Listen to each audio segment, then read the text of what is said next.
Welcome to Say There's Ability, a podcast to educate and inform you about disability employment issues. My name is David D'Arcangelo, and I'm your disability policy expert. AI in action for people with disabilities. That's what we're talking about today on Say Visibility. Great to have you back. It's David D'Arcangelo. And been working on this episode for a little while as artificial intelligence has been evolving very rapidly. And, when we first kind of got this on our radar, it's changed even since then. Like, I think it was like 6 months ago, we were thinking about doing an episode on this. And even since then, we've had more additions to this. So what we've done today is we're talking about AI in action. So it's about real assistive technologies that empower all abilities. And what I've done is I've gone through each prevalence type, and I've tried to pick out a couple of AI assistive technologies that are working with each prevalence type.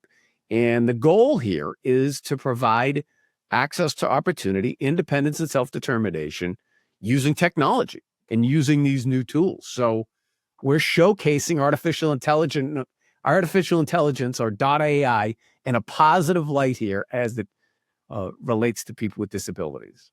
And so first, what do we know about people with disabilities? We know that it's a spectrum, right? Show me 1,000 people with disabilities, and I'll show you 1,000 very specific instances of the human condition, right? So it's all so customized. And I think one of the things that .ai is bringing, that artificial intelligence is bringing, is the ability to adjust to that. And so it's not just like one standalone device and it's just, you have to fit to it. Now this AI is adapting to the user, and I think that's a good thing and provides more access to more opportunities. So again, what we've done here is we've gone through hearing and seeing and cognition and mobility and independent living and self-care, all of these different devices and AI that has been developed to meet each prevalence type and the spectrum within each prevalence type. And really a main takeaway as we go in here is this isn't the future. This is now. I've purposely chose devices that are in application right now that are being used out there. These aren't just future tech devices. These are being used now by people with disabilities. So, all right, let's jump right in. For people with hearing disabilities, there's a couple. AI real-time captioning. And there's examples like tools like Otter.ai, Ava, Google Live Transcribe. There's others as well. And what do these do? Well, they provide real-time AI captions that help inform conversations, meetings, video calls. And an example would be it helps a deaf professional use Otter to participate in a Zoom meeting independently. And why does it matter? Well, it matters because it enables richer communication and more thorough communication access without needing devices that you needed previously, or less reliance upon interpreters, human ASL interpreters, which are at a premium. So this provides more access to more opportunity. That's a good thing. That's just one example. There's a whole list of them, but we're going to move on here to other prevalence types, and we'll talk about vision disabilities. Let's shift to things like the OrCam, My Eye, or those are, dedicated glasses, but there's also Be My Eyes, which is, contained within the phones and things with a camera.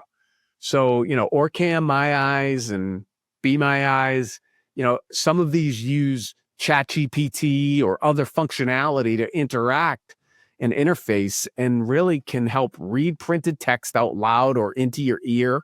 Be My Eyes AI describes images, scenes, documents, all in real time.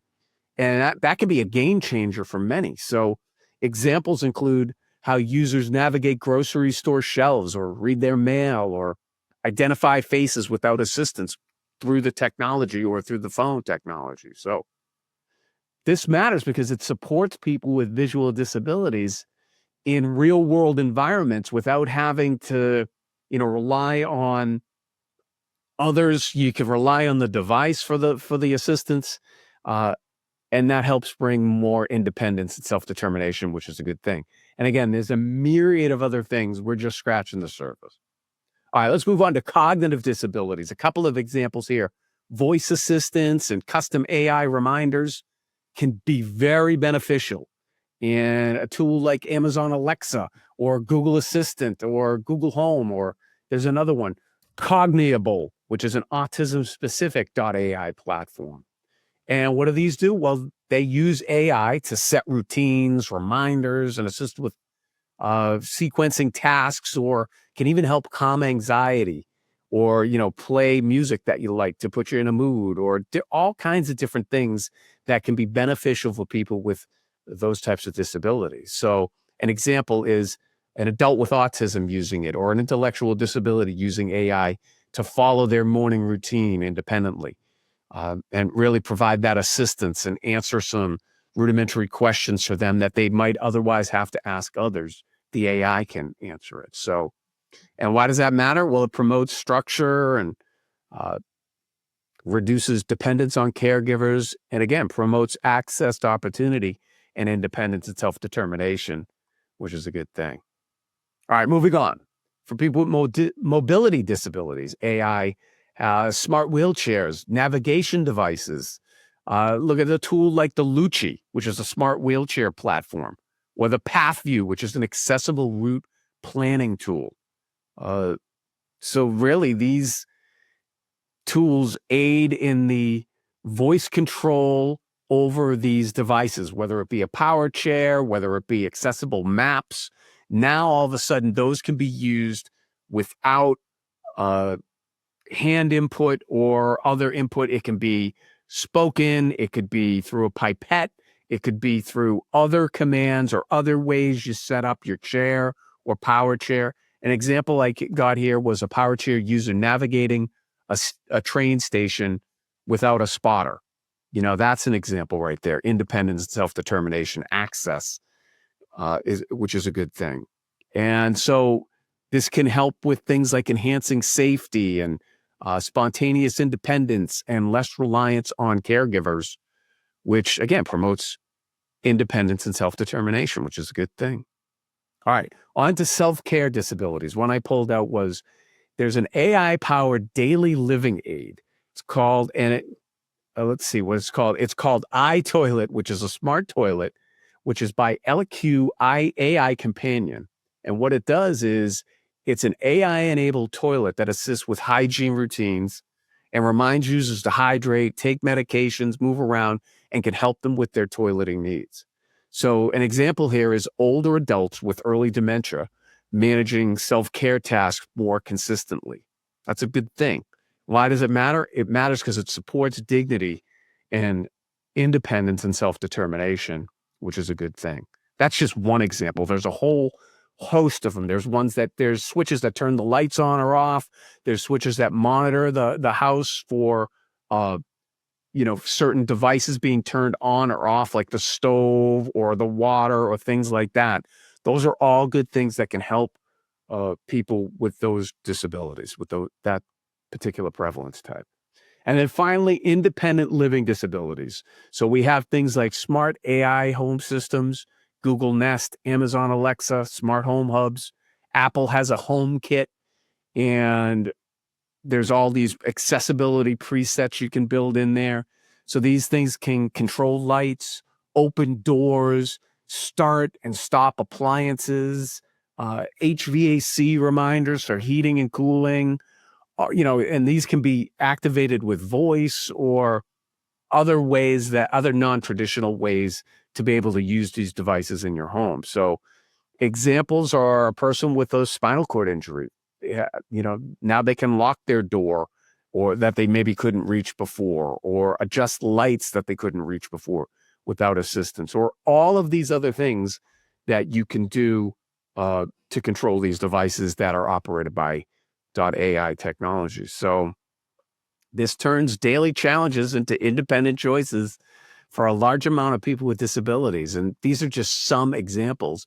And these aren't hypotheticals. These are in action right now. So think of what's to come. There's even more on this as we learn about it, as we learn about the users and what they're asking these devices to do.